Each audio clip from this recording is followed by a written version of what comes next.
So dear students, we are going to start this new chapter, gravitation. And let me tell you, this is a very interesting chapter. तो जब भी आप space, universe, planets, stars, इन सब चीज़ों के बारे में पढ़ते हो तो नेचुरली लोगों को बड़ा इंटरेस्ट आता है उसमें. It's very interesting. तो इस चैप्टर में कुछ कुछ हम इन चीज़ों के बारे में थोड़ा सा पढ़ेंगे स्टूडेंट्स. ठीक है, तो let's us start. It will be a very interesting journey. तो स्टूडेंट्स, ग्रेट न्यूटन के बारे में तो अपने को पता ही है स्टूडेंट्स, और उनकी जो एप्पल वाली स्टोरी है वो भी आपको पता ही है कि एक दिन वो एप्पल ट्री के नीचे बैठे थे, एक एप्पल उनके सर पे गिरा तो वो सोचने लगे कि कोई भी चीज़ जो है वो नेचुरली अर्थ की तरफ नीचे ही क्यों गिरती है. कोई भी चीज़ को अगर आप छोड़ दो तो वो अर्थ की तरफ नीचे ही क्यों गिरती है, ऊपर क्यों नहीं जाती है. ठीक है, तो कोई भी चीज़ नेचुरली अर्थ की तरफ नीचे ही क्यों गिरती है, ऐसा वो सोचने लगे. फिर उनकी इस सोच से स्टूडेंट जन्म हुआ बहुत ही ज़्यादा फिजिक्स का. राइट, वो इस सोच में पढ़े और फिर उन्होंने फिजिक्स के बहुत सारे लॉज खोजे, जिनमें से बहुत सारे लॉज अभी तक हमने पढ़े भी हैं स्टूडेंट्स. यहाँ पढ़े कि हम नया लॉ पढ़ने वाले हैं, that is called universal law of gravitation. Universal law of gravitation. तो लेट अस सी ये लॉ क्या है. आपको थोड़ा सा आइडिया है भी ऐसे तो इसका. सो आइए देखते हैं क्या है ये यूनिवर्सल लॉ ऑफ ग्रेविटेशन. तो स्टूडेंट, सपोज करो हमारे पास दो पॉइंट मास है. ठीक है, कुछ दूरी पे दो पॉइंट मास रखे हुए हैं, एक की वैल्यू है m1 और एक की वैल्यू है m2. ठीक है, और उनके बीच में जो डिस्टेंस है दैट इज एक्चुअली r. उनके बीच में जो डिस्टेंस है that is denoted by r. Okay, तो ये यूनिवर्सल लॉ ऑफ ग्रेविटेशन ये बोलता है स्टूडेंट्स कि ये दोनों मास जो हैं, ये दोनों ऑब्जेक्ट जिनका मास है वो एक दूसरे को अट्रैक्ट करेंगे स्टूडेंट्स. वो एक दूसरे पे अट्रैक्शन फोर्स लगाएंगे.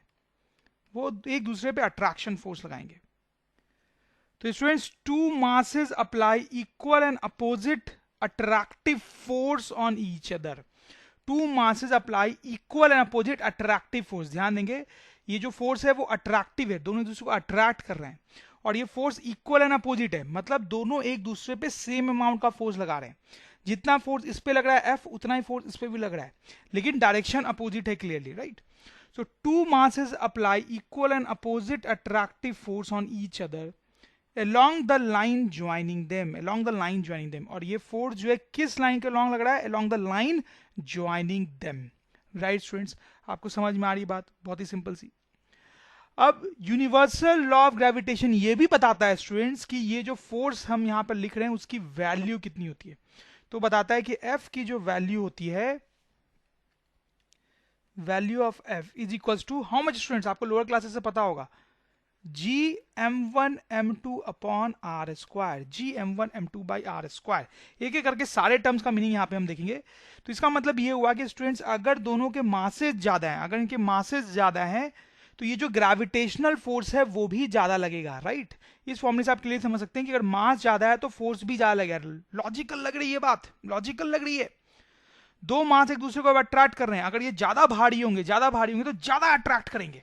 ठीक है, मोर मास मोर अट्रैक्शन. राइट स्टूडेंट्स, साथ ही ये क्वेश्चन ये बता रही है कि अगर R ज्यादा होगा तो अट्रैक्शन फोर्स कम होगा स्टूडेंट्स. राइट, अगर ये दोनों दूर दूर हो जाएंगे तो अट्रैक्शन फोर्स कम हो जाएगा.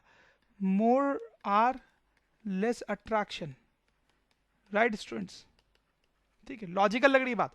प्लस यहाँ पे G आ रहा है. G एक कांस्टेंट है. G जो है वो यूनिवर्सल कांस्टेंट है. यूनिवर्सल कांस्टेंट बोलने का मतलब है कि उसकी वैल्यू चेंज नहीं होती है, हमेशा सेम ही रहती है चाहे कुछ भी हो जाए.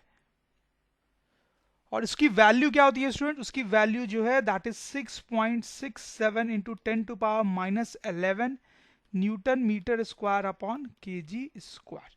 ठीक है स्टूडेंट्स, ये G की वैल्यू होती है, ये हमेशा इतनी होती है कुछ भी हो जाए. तो ऐसे तो ये G की वैल्यू को ज्यादा याद रखने की जरूरत नहीं है, क्योंकि अगर कोई क्वेश्चन आता है कहीं पर भी तो G की वैल्यू दी होती है और हमें न्यूमेरिकल सॉल्व करने होते हैं. फिर भी अगर आपको ये याद हो तो इट्स गुड. ठीक है, तो G is 6.67 into 10 to power minus 11. 6.67 into 10 to power minus 11. ठीक है स्टूडेंट्स. ओके स्टूडेंट्स, यहां पर हो सकता है आपको एक कंफ्यूजन आए, क्योंकि हमने पढ़ा है कि दो चीजों के पास अगर मास होता है तो वो एक दूसरे को अट्रैक्ट करते हैं. मान लो कोई सिंपल सा एक रूम देख लो आप. ठीक है, तो इसमें तो जितनी भी चीजें हैं सबके पास मास है. ये चेयर फॉर एग्जांपल, इसके पास मास है. ये जो सोफा आप देख रहे हैं उसके पास ही मास है. तो फिर तो इन दोनों को एक दूसरे को अट्रैक्ट करना चाहिए. और दोनों को एक दूसरे से आकर टकरा जाना चाहिए, दोनों को एक दूसरे को अट्रैक्ट करना चाहिए और एक दूसरे से आकर टकरा जाना चाहिए। वैसे यहाँ पर ये छोटा ये जो सोफा है और ये जो लैंप है, ये दोनों को भी एक दूसरे को अट्रैक्ट करना चाहिए, ठीक है। इस लैंप और इस लैंप को भी एक दूसरे को अट्रैक्ट करना चाहिए, इस लैंप और इस अलमीरा को भी एक दूसरे को अट्रैक्ट करना चाहिए। कहने का मतलब कि रूम में हर चीज के पास मास है, तो सब चीज को एक दूसरे को अट्रैक्ट करना चाहिए फिर तो। और फिर सबको अपने आप ही चलना, मतलब सब एक दूसरे को अट्रैक्ट करेंगे तो क्या होगा, सबके साथ आके चिपक जाएंगे। ऐसा तो नहीं होता है फिर, राइट। और इतना ही नहीं स्टूडेंट्स, अब यहाँ पे देखो इतने सारे लोग हैं, लोगों का भी तो मास होता है, इस आदमी का मास है, इस लेडी का मास है, राइट। तो दोनों को एक दूसरे को बहुत स्ट्रांगली अट्रैक्ट करना चाहिए और दोनों को कोलैप्स कर जाना चाहिए। वैसे सारे लोग को एक दूसरे को अट्रैक्ट करके कोलैप्स कर जाना चाहिए, एक दूसरे से एक दूसरे से आगे टकरा जाना चाहिए। वैसा तो होता नहीं है स्टूडेंट्स। तो फिर जो हमने पढ़ा क्या वो सिर्फ किताबी बातें हैं? नहीं स्टूडेंट्स, ऐसा बिल्कुल नहीं है। देखो ये जो ग्रेविटेशनल फोर्स है उसका फॉर्मूला होता है Gm1m2/r², ठीक है। तो इसमें जो G है वो बहुत छोटा है, 6.67 × 10⁻11, ठीक है। तो ये जो है 10⁻11 आप समझ रहे हैं, बहुत छोटा नंबर है, बहुत छोटा नंबर है। तो होता क्या है कि इन सब चीजों पे डेफिनेटली ये अट्रैक्शन फोर्स लगता है, जिसकी हम बात कर रहे हैं वो डेफिनेटली लग रहा है, डेफिनेटली लग रहा है। न्यूटन के लॉ ऑफ ग्रेविटेशन से जो फोर्स होगा वो इन सब के बीच में डेफिनेटली लग रहा है स्टूडेंट्स। वैसे इन लोगों के बीच में भी लग रहा है, कोई डाउट नहीं है, लेकिन वो फोर्स जो है बहुत छोटा है। Force is very small, force बहुत छोटा है, बहुत छोटा है। क्यों बहुत छोटा है स्टूडेंट्स? क्योंकि जी की वैल्यू जो है वो बहुत छोटी होती है, ठीक है। मान लो आप दो लोगों का मास रखोगे यहाँ पे और आर रखोगे, तो यहाँ पे जी बहुत छोटा होने से, जो फोर्स आएगा वो भी बहुत छोटा होगा। तो इन नॉर्मल सिचुएशंस में ये जो फोर्स की वैल्यू आती है बहुत छोटी होती है, इतनी छोटी होती है कि we can not feel it, we don't feel it. हम इसको फील नहीं करते या उसका इफेक्ट हमें दिखाई नहीं देता है, ठीक है। तो अगर ये ग्रेविटेशनल फोर्स ज्यादा होता तो डेफिनेटली ये दोनों आके एक दूसरे से कोलाइड करते हैं, बट ऐसा नहीं है। ग्रेविटेशनल फोर्स जरूर लग रहा है, लेकिन वो इतना कम है, इतना कम है, इतना कम है, इतना कम है कि कुछ नहीं होता। और क्यों इतना कम है? क्योंकि जी की वैल्यू कम है, क्योंकि जी की वैल्यू कम है। समझ में आया स्टूडेंट साहब? तो ये ग्रेविटेशनल फोर्स ज्यादा तब हो जाता है when objects have huge mass, objects have huge mass, huge mass, ठीक। जैसे स्टूडेंट्स अगर हम प्लैनेट्स की बात करें, स्टार्स की बात करें, ठीक है, तो ये बहुत बहुत ही भयानक बड़े ऑब्जेक्ट्स हैं। इनके केस में मास जो होता है बहुत ज्यादा होता है, मास बहुत ज्यादा होता है। तो उस केस में क्या होता है कि जी के छोटे होने पे भी फोर्स काफी ज्यादा होता है, ठीक है। तो अगर मास बहुत ज्यादा होता है जैसे प्लैनेट्स या स्टार्स का, तब फोर्स इज लार्ज, तब ग्रेविटेशनल फोर्स जो होता है वो लार्ज होता है, सिग्निफिकेंट होता है, उसका इफेक्ट एक्चुअली में दिखाई देता है। तो स्टूडेंट्स जब हम यूनिवर्स का स्टडी करते हैं, एस्ट्रोनॉमी पढ़ते हैं, एस्ट्रोनॉमी पढ़ते हैं, तो उसमें हम प्लैनेट्स, स्टार्स, इन सब की बात करते हैं, उनका मास बहुत ज्यादा होता है, तो वहां पर ये ग्रेविटेशनल फोर्स काफी ज्यादा होता है और इसका बहुत इंपॉर्टेंस होता है स्टूडेंट्स। आप समझ रहे हैं मेरी बात को, ठीक है। But day to day life में मासेस बहुत छोटे होते हैं, इसलिए ग्रेविटेशनल फोर्स का कोई ज्यादा इंपॉर्टेंस नहीं होता है। तो स्टूडेंट्स कई बार ये जो लॉ है उसको इस तरह से भी स्टेट किया जाता है कि universal law of gravitation states that attraction force between two masses, attraction force between two masses is proportional to product of their masses and inversely proportional to square of distance between them. ये वही बात है students जो अभी भी मैंने आपको इस फॉर्मूले के हेल्प से बताई है, राइट। उसी को स्टेटमेंट के फॉर्म में लिखा गया है। तो स्टूडेंट ये सिंपल था, क्वेश्चन करते हैं यहाँ पे। आप देखो ये एक स्क्वायर है, ठीक है, साइड लेंथ कितना है उसका a, उसके वर्टेक्स पे ऐसे मासेस रखे हुए हैं m, 2m, 4m और ये 3m, ठीक है स्टूडेंट्स। तो क्वेश्चन यहां पर ये है कि ये जो ऑब्जेक्ट है जिसका मास m है उस पे नेट ग्रेविटेशनल फोर्स कितना लग रहा है, ठीक है। इस पे नेट ग्रेविटेशनल फोर्स कितना लग रहा है ये हमें पता करना है स्टूडेंट्स। तो कैसे करेंगे? बहुत ही सिंपल सी बात है स्टूडेंट्स। देखें आप कि ये जो ऑब्जेक्ट है वो इसको अट्रैक्ट कर रहा होगा, ठीक है, सिंपल है। ये दोनों एक दूसरे को आपस में अट्रैक्ट कर रहे होंगे, तो अभी मुझे सिर्फ इस पे फोर्स देखना है। तो ये जो है इसको अट्रैक्ट कर रहा होगा से बाय F1 फोर्स, ठीक है। तो ये जो F1 फोर्स है यहाँ पे वो कितना लिखेंगे अभी लॉ ऑफ ग्रेविटेशन से, Gm × 3m divide by a², ऐसे लिखेंगे स्टूडेंट्स, ठीक है। और ये इस डायरेक्शन में लग रहा है तो हम इसको माइनस आई कैप लिख सकते हैं, माइनस आई कैप, इधर इधर माइनस आई कैप, ठीक है, ओके। अब देखो ये जो 4 kg का ब्लॉक है, 4 kg का ऑब्जेक्ट है, वो भी इसको अट्रैक्ट कर रहा हो कुछ इस तरीके से। उस फोर्स को मैं F2 लिख देता हूं। F2 को हम क्या लिख सकते हैं, लॉ ऑफ ग्रेविटेशन से students, G M into 4m divide by A square, और ये नीचे की तरफ ऐसे लग रहा है तो माइनस जे कैप लिख सकते हैं, ठीक है। अब बचा ये स्टूडेंट्स, ये जो 2m वाला ऑब्जेक्ट है वो भी इसको इस तरह से अट्रैक्ट करेगा, ठीक है, इस तरह से अट्रैक्ट करेगा, और उस फोर्स को मैं F3 लिख रहा हूं। तो F3 फोर्स मेरा कितना होगा, तो F3 will be G M into 2m divide by ये डिस्टेंस का स्क्वायर, ये जो डिस्टेंस है diagonal that will B a√2, तो a√2 का स्क्वायर, ठीक है। इसको ऐसे लिखो F1 वेक्टर F2 वेक्टर, और ये अब देखो इसमें डायरेक्शन लिखना थोड़ा डिफिकल्ट है क्योंकि ये ऐसे बीचों बीच है, ठीक है। तो लेकिन आप समझ रहे होंगे कि ये जो एंगल है ये 45 होगा, तो कंपोनेंट कर लेंगे हम इसका, दिस बाई √2, वो इधर की तरफ होगा, that is minus I cap and minus G M 2m by a√2 का whole square 1/√2 J cap, right. इसका एक कंपोनेंट इधर आएगा और एक कंपोनेंट इधर आएगा, तो भाई एक आई के लॉन्ग और एक जे के लॉन्ग। समझ रहे हैं स्टूडेंट्स, इतनी मैकेनिक्स तो हमें आती है। अब हमें इस पे नेट फोर्स निकालना है, तो नेट फोर्स जो तीनों फोर्सेस का वेक्टर सम हो जाएगा, तो जो नेट फोर्स है उस पर that will B F1 vector plus F2 vector plus F3 vector, right. तो तीनों वेक्टर को हमें सम करना है, राइट। तो वो तो हमें करना आता ही है स्टूडेंट्स, उतना तो कर ही लेंगे। आई वाले को साथ में लिख लेंगे और जे वालों को साथ में लिख लेंगे, that will be our answer, that will be the net force students. हम चाहें तो उसका मैग्नीट्यूड भी निकाल सकते हैं, ठीक है, तो वो तो आप अब कर लेंगे, कैलकुलेशन है उसमें सिंपली। देखो स्टूडेंट्स ये बहुत ही सिंपल क्वेश्चन है, ये एक इक्विलेटरल ट्रायंगल है। इक्विलेटरल ट्रायंगल मतलब तीनों साइड लेंथ सेम है, इसके तीनों वर्टेक्स में मास m रखा हुआ है, ठीक है, सेम मास, ओके। अब हमें कोई भी एक ऑब्जेक्ट लेना है इसमें से, मान लो मैंने ये लिया, और इस पे टोटल ग्रेविटेशनल फोर्स कितना लग रहा है ये बताना है, टोटल ग्रेविटेशनल फोर्स कितना लग रहा है ये बताना है स्टूडेंट्स। तो कैसे करेंगे, एक देखो ये जो ऑब्जेक्ट है वो इसको ऐसे अट्रैक्ट कर रहा होगा F फोर्स लगा के, और ये जो ऑब्जेक्ट है वो भी इसको अट्रैक्ट कर रहा होगा ऐसे F फोर्स लगा के, राइट स्टूडेंट्स, ठीक है। तो आप ये क्लियरली समझ सकते हो कि ये जो फोर्स है उसका मैग्नीट्यूड और ये जो फोर्स है उसका मैग्नीट्यूड सेम है। मान लो ये F1 है और ये F2 है, तो दोनों का मैग्नीट्यूड सेम ही आएगा। क्यों सेम आएगा आप समझ रहे हो, क्योंकि ये मास और ये मास जो है वो एक्चुअली सेम है और डिस्टेंस भी इससे सेम है, राइट। तो F1 और F2 दोनों का अगर मैं मैग्नीट्यूड लिखूं तो that will be simply G M divide by A square, right students, ठीक है। F1 का मैग्नीट्यूड भी यही है, ठीक है, और F2 का ही मैग्नीट्यूड ये है। अब नेट फोर्स निकालना है, तो इन दोनों के बीच में एंगल कितना है 60 स्टूडेंट्स, इक्विलेटरल ट्रायंगल। तो जो नेट फोर्स है वो वेक्टर सम से इधर होगा कुछ, ठीक है। तो ये जो नेट फोर्स है वो हम कैसे लिख सकते हैं students, that will be root under F1 square plus F2 square plus 2 F1 F2 cos of 60। Now it's all about putting the values, F1 F2 दोनों की वैल्यू हम रख देंगे, cos 60 की वैल्यू रख देंगे, तो we will find our answer. तो स्टूडेंट्स कैलकुलेशन पे भी आप टाइम वेस्ट नहीं करेंगे, कैलकुलेशन तो ये सब बहुत सिंपल है, आप कर ही लोगे। बेसिक कॉन्सेप्ट अभी आप समझो, कैलकुलेशन में कभी आपको दिक्कत नहीं होगी। अच्छा चलो ये वाला कैलकुलेशन मैं आपको करके दिखा देता हूँ, कुछ लोग परेशान हो जाते हैं नहीं तो this is G M square upon a square, right.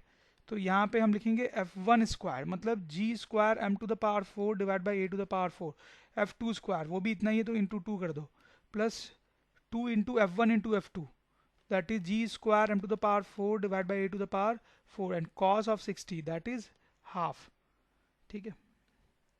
तो स्टूडेंट्स ये कितना आ जाएगा आप देखें, root under 3g square m to the power 4 a to the power 4, right, so that will be root 3g m square upon a square, that is our answer, simple, ठीक है। बस इतना ही हम छोड़ देंगे। अगर m की वैल्यू दी होती, a की वैल्यू दी होती, तो मैं वो नंबर्स यहाँ पे पुट करता और g की वैल्यू भी पुट करता और फिर कैलकुलेशन करता, लेकिन वैल्यूज नहीं दी हुई है तो मैं ऐसे ही छोड़ दूंगा इसको। ओके डियर स्टूडेंट्स, तो अभी हमने देखा कि अगर यहाँ हमारे पास एक पॉइंट ऑब्जेक्ट है से m1 और यहाँ पे एक दूसरा पॉइंट है ऑब्जेक्ट है m2, ठीक है। तो ये वाला जो पॉइंट ऑब्जेक्ट है वो इसको अट्रैक्ट कर रहा है, ठीक है, ऑब्वियसली ये भी कर रहा है उसको, दैट्स राइट।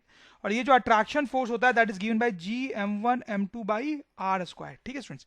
लेकिन यहाँ पे एक इंपॉर्टेंट बात नोट करने वाली है स्टूडेंट्स कि ये जो फॉर्मूला है ये तब अप्लीकेबल है जब ये दोनों पॉइंट सोर्सेज हो, तब जब ये दोनों पॉइंट ऑब्जेक्ट्स हो, पॉइंट मासेज हो, ठीक है, छोटे छोटे से ऑब्जेक्ट्स हो तब ये फॉर्मूला एप्लीकेबल होता है।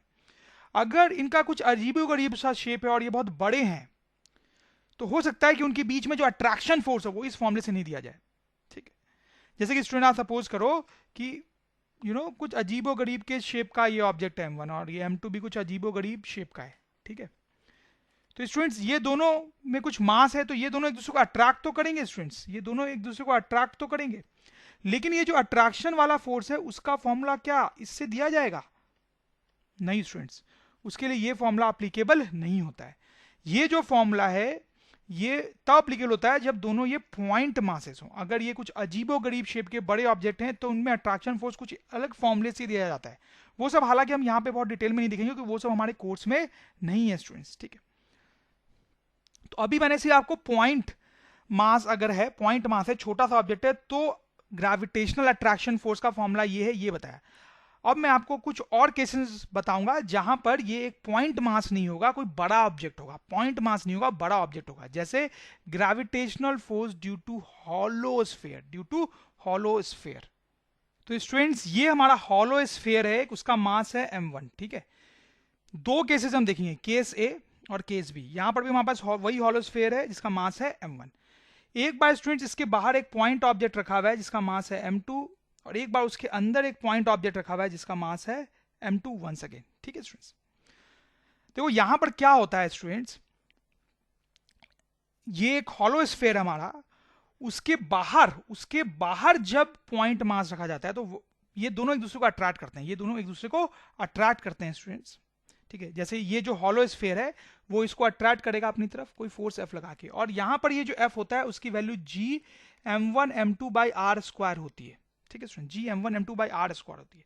तो बेसिकली इस केस में अट्रैक्शन का वही फॉर्मूला एप्लीकेबल है जो अभी तक हम पढ़ रहे थे ग्रेविटेशन लॉ में, लॉ ऑफ ग्रेविटेशन में। ठीक है, पर इसमें यह ध्यान रखना पड़ता है स्टूडेंट्स कि ये जो R होता है वो ये डिस्टेंस है, that is this distance. R जो है वो इस पॉइंट मास और स्फीयर के सेंटर के बीच का डिस्टेंस होता है। तो R जो डिस्टेंस है वो स्फीयर के सेंटर से लेते हैं, ठीक है।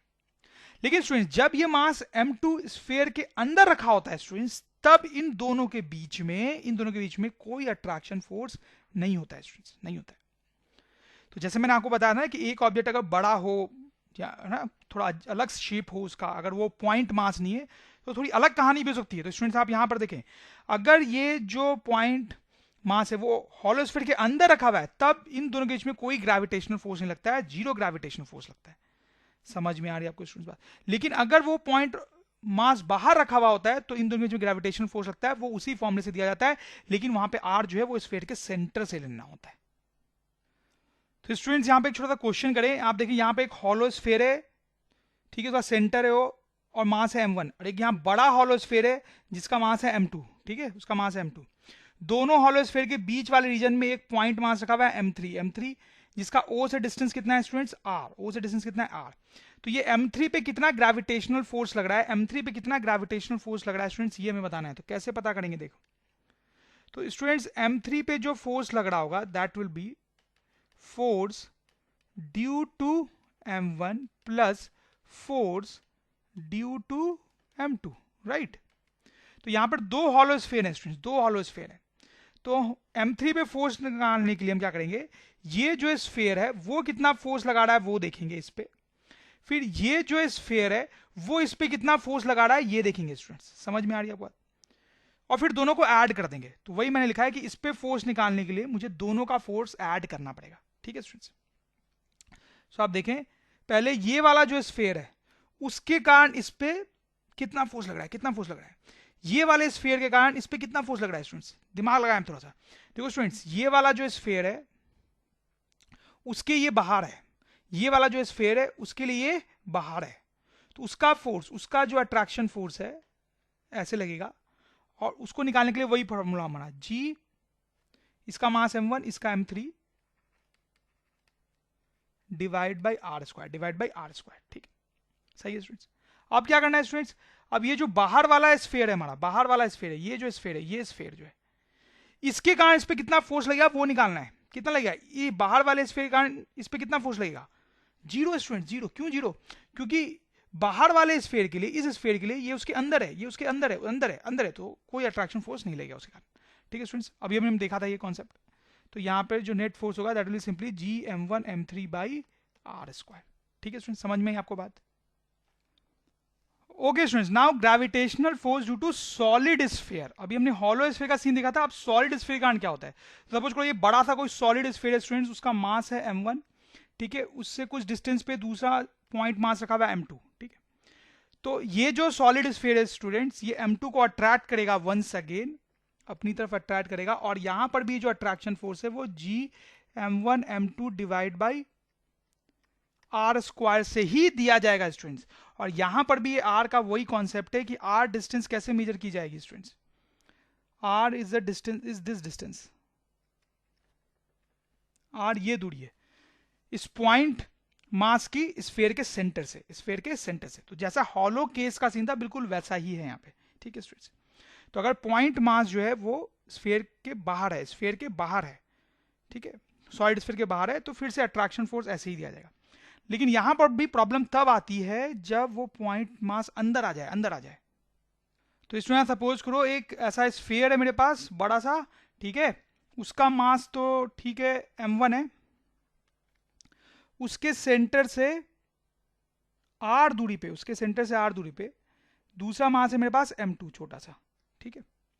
अब ये स्फीयर के अंदर रखा हुआ है, स्फीयर के अंदर रखा हुआ है। अब इन दोनों के बीच में क्या अट्रैक्शन फोर्स होगा? हॉलो केस में तो हमने देखा था कि अंदर डालने पे अट्रैक्शन फोर्स 0 हो गया था, अंदर डालने पे अट्रैक्शन फोर्स 0 हो गया था। यहां पे 0 नहीं होगा स्टूडेंट्स, यहां पे 0 नहीं होगा। ठीक है, तो वो कैसे निकालेंगे मैं आपको बताता हूं। सपोज करो ये जो स्फीयर है उसका रेडियस r है, ठीक है। तो please note capital R is the radius of this sphere and small r is the distance of the centre of sphere, of the distance of the centre of the sphere from m2। ठीक है students, तो अब इन दोनों के बीच में क्या attraction force होगा उसके लिए थोड़ा सा हम दिमाग लगा के सोचेंगे स्टूडेंट्स। ध्यान दें कैसे। ये जो स्फीयर है इसको दो पार्ट में हमें डिवाइड करना पड़ेगा, ध्यान देंगे। Let me scroll this page down. तो कैसे डिवाइड करेंगे? सो ये जो ग्रीन लाइन आप देख रहे हैं, डॉटेड ग्रीन लाइन है स्टूडेंट्स, ठीक है। तो इस लाइन के अबाउट मैं इस स्फीयर को दो पार्ट में डिवाइड करूंगा। प्लीज नोट ये जो डॉटेड लाइन है, ये जो सर्किल है वो m2 से क्रॉस कर रहा है, ठीक है। तो इस डॉटेड लाइन के अंदर स्फीयर का जो पार्ट है उसको मैं अलग सोचूंगा, इस डॉटेड लाइन के अंदर जो स्फीयर का पार्ट है उसको मैं अलग सोचूंगा, और इस डॉटेड लाइन के, ये डॉटेड सर्किल जो ग्रीन सर्किल है उसके बाहर जो स्फीयर का पार्ट है उसको मैं अलग सोचूंगा स्टूडेंट्स। ठीक है, देखें आप, अभी आपको समझ में आ जाएगा। ठीक है, तो ये जो पूरा का पूरा स्फीयर है उसको मैं दो पार्ट में तोड़ के सोच रहा हूं, ठीक है। ऐसा काम हमने और चैप्टर्स में किया भी है। तो ये जो अंदर वाला पार्ट है वो मैंने यहां अलग बनाया है, और जो बाहर वाला पार्ट है उसको मैंने अलग बनाया है। ठीक है स्टूडेंट्स, अगर हम इन दोनों को ऐड कर दें, इन दोनों को ऐड कर दें तो वापस से मेरा पुराना स्फीयर बन जाएगा, सही है। इन दोनों को ऐड कर दें तो वापस से मेरा पुराना स्फीयर बन जाएगा, राइट। यहां पर आप देख सकते हो कि इसकी जो ये जो रेडियस होगी ये कितनी होगी, r होगी, राइट। ये वाला स्फीयर है ये, ठीक है। और यहाँ पे ये डिस्टेंस कितनी होगी, r, और ये डिस्टेंस कितनी होगी स्टूडेंट्स, ये डिस्टेंस कितनी होगी, कैपिटल R, राइट। तो इन दोनों को हम ऐड करेंगे तो वापस ये मिल जाएगा मेरा, ठीक है। अब ये जो मेरा पॉइंट मास है m, इसके लिए वो यहां पे रखा हुआ है, ठीक है, ये m2, और इसके लिए वो यहां पर है m2। ठीक है, तो हम सोच सकते हैं कि ये जो सिचुएशन है this is combination of these two situations. Like ये जो स्फीयर है this is combination of these two, right. तो इस केस में मुझे अट्रैक्शन फोर्स अगर निकालना है, इस केस में अगर मुझे अट्रैक्शन फोर्स निकालना है तो मैं इस केस में निकाल लेता हूं और इस केस में निकाल लेता हूं, और फिर दोनों को ऐड कर लूंगा तो मेरा काम हो जाएगा। That is what I am going to do. ये मतलब ये दोनों ज्योमेट्री को अगर मैं ऐड कर दूं, ये दोनों ज्योमेट्री कंबाइन कर दूं तो मुझे ये ज्योमेट्री मिल जाएगी। तो इन दोनों केसेस में जो फोर्स लग रहा है m2 पे, इन दोनों केसेस में जो फोर्स लग रहा है m2 पे, उसको मैं ऐड कर दूं तो इस केस में जो फोर्स लग रहा है वो मुझे मिल जाएगा, इस केस में जो फोर्स लग रहा है वो मुझे मिल जाएगा। आप समझ गए मेरी बात को? अब ध्यान से देखो स्टूडेंट्स, ये जो स्फीयर है ये एक हॉलो स्फीयर है, ध्यान देंगे, ये एक हॉलो स्फीयर है, right. This is a hollow sphere, ये एक हॉलो स्फीयर है। तो इसके कारण m2 पे कितना अट्रैक्शन फोर्स लगेगा, इसके कारण m2 पे कितना अट्रैक्शन फोर्स लगेगा, m2 उसके अंदर है, m2 उसके अंदर है, m2 उसके अंदर है, तो उसके कारण उस पर कितना अट्रैक्शन फोर्स लगेगा। ये एक हॉलो स्फीयर है स्टूडेंट्स, ठीक है। उसके कारण इस M2 पे जो उसके अंदर है कितना फोर्स लगेगा स्टूडेंट्स? जीरो। उसके कारण कितना फोर्स लगेगा? जीरो। अभी भी हमने देखा था, राइट?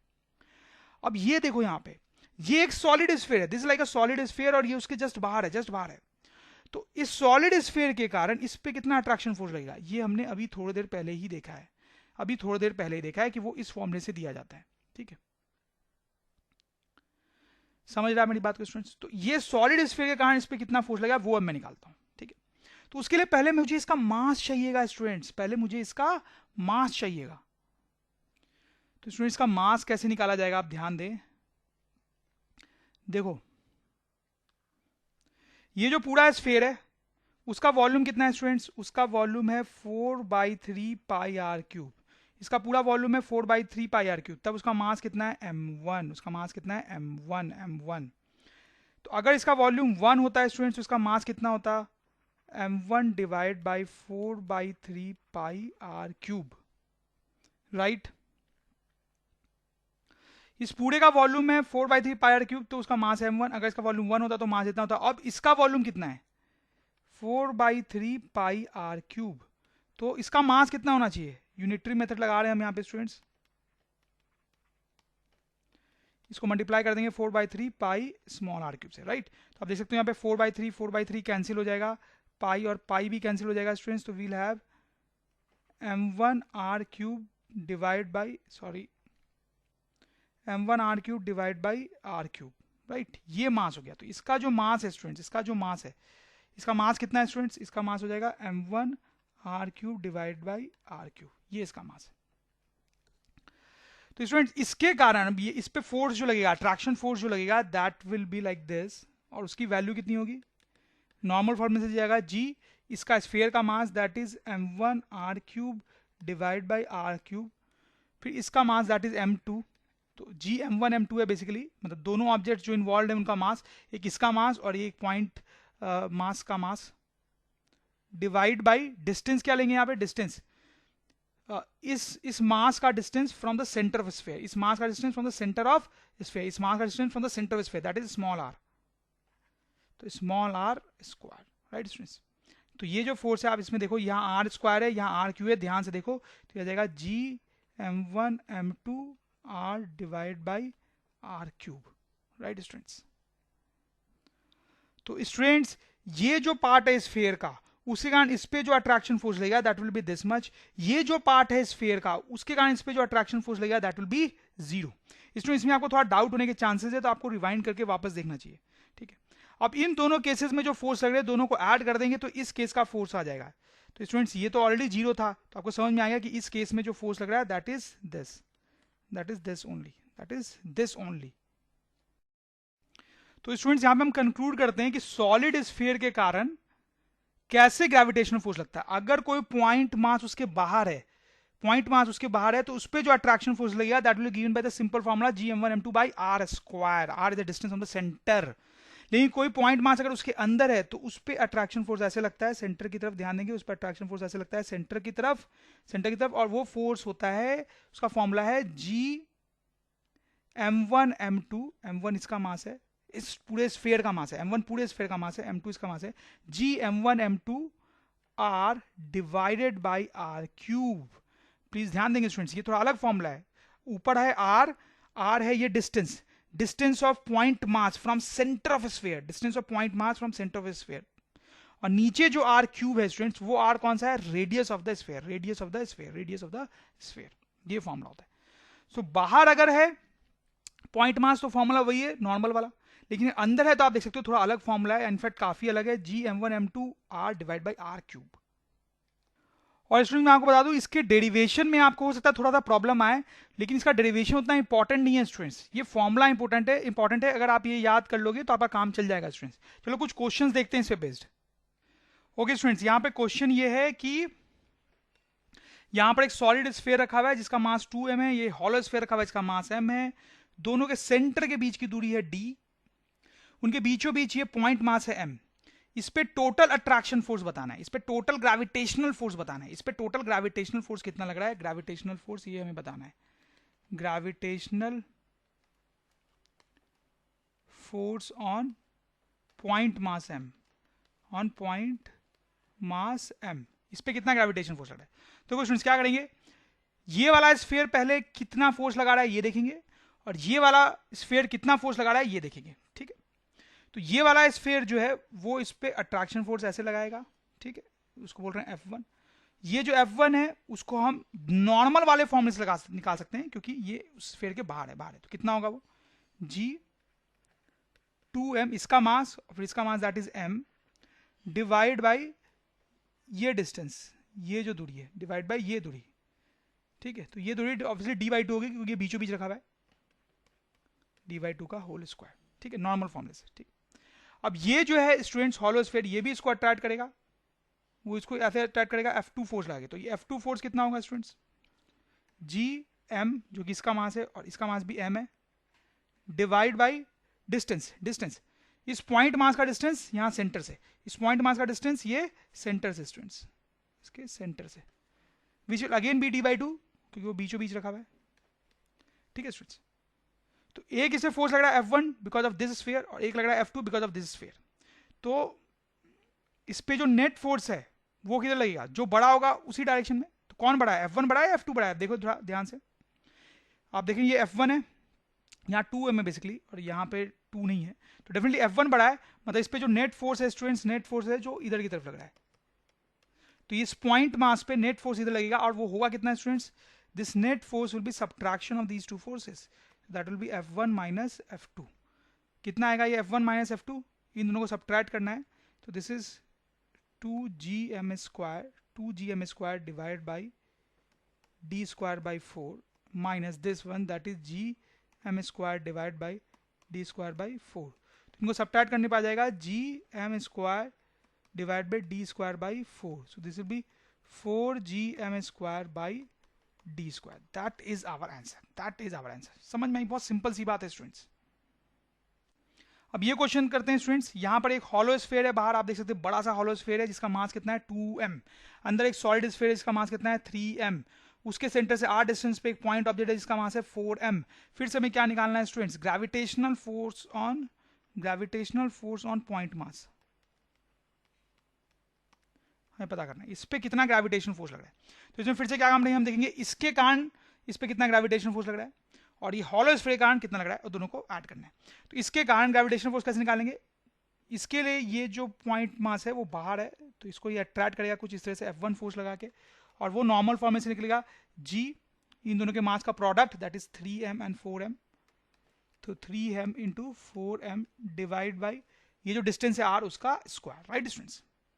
ये जो हॉलो स्फीयर है, हॉलो स्फीयर वो इस पे कितना फोर्स लगाएगा, कितना लगाएगा 0, क्योंकि तो अंदर है उसके, तो हॉलो स्फीयर का फोर्स पे कितना हो गया 0, this is the force due to hollow sphere. तो सिंपल है स्टूडेंट्स, ये जो फोर्स लग रहा है यही हमारा आंसर है, ठीक है। ये बाहर वाला हॉलो स्फीयर तो कोई फोर्स लगा ही नहीं रहा है, सिर्फ यही लगा रहा है, and that is F1, so that is our answer.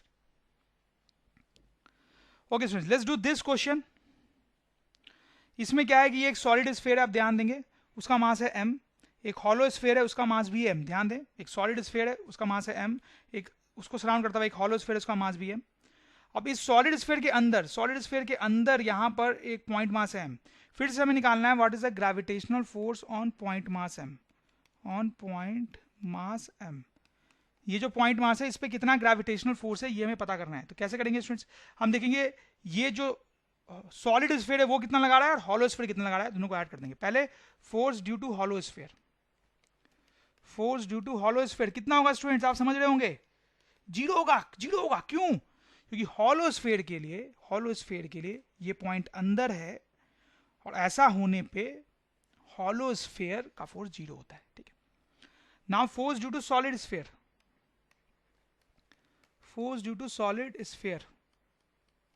ठीक है। देखिए, तो सॉलिड स्फीयर के लिए ये पॉइंट अंदर है, लेकिन उस टाइम पे फोर्स का फॉर्मूला होता है G, मास का प्रोडक्ट, तो इसका मास m है और स्फीयर का मास भी m है, तो दोनों मास का प्रोडक्ट इनटू r ये वाला distance distance of point mass from centre, divided by ये स्फीयर का रेडियस का क्यूब r3, ये फॉर्मूला होता है, ठीक है। तो टोटल फोर्स क्या होगा, इन दोनों का सम, विच इज एक्चुअली दिस, समझ में आई ये बात आपको स्टूडेंट्स? थोड़ा सा कंफ्यूजिंग है, वीडियो को आपको रिवाइंड करके देखना चाहिए, ठीक है, if you have any confusion.